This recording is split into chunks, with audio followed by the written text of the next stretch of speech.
یو دغه ما لیکلی و د تیر وخت چې کوم روایات و د تیر وخت په هغې باندې ما خپل خیالات لږ دغه کړي دي. وایي پخوا حجرې وې د رباب ستار منګو قصې وې.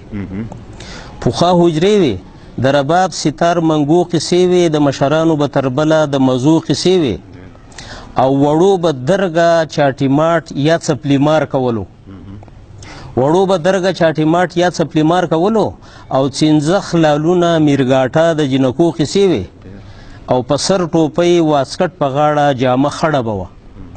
په سر ټوپۍ واسکټ په غاړه جامه خړه به وه، یا پنجدارې یا به بندې د څپلو قصې وې، او مشر به چرته تلو څادر به یې په اوږه واچوو.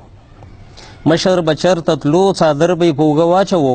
په درنه سترګه درناوي د میلمنو قصې وې، او جوارو ډوډۍ شوملو کړي ښکلي پیتي خوراکو.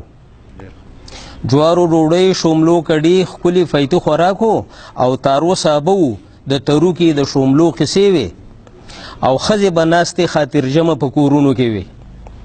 ښځې به ناستې خاطرجمه په کورونو کې وې، او اختر شو قدر کې د تلو او د راتلو قصې وې، او سترګې به یې تورې کړې په خاورو کوهقاب سیزلي.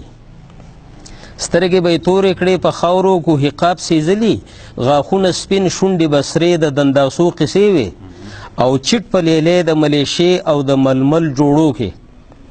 چټ په لیلې د ملیشې او د ململ جوړو کې لکه ګلونه ښکارېدل به د سپرلو قصې وې، او کال کې پیرا یا دوه پیرې به جامې نوې شولې. کال کې پیرا یا دوه پیرې به جامې نوې شولې، دوه اخترونه وو هغې کې د جوړو قصې وې، او دغه کولرې دا پیپسیان جوسونه چا پیژندل؟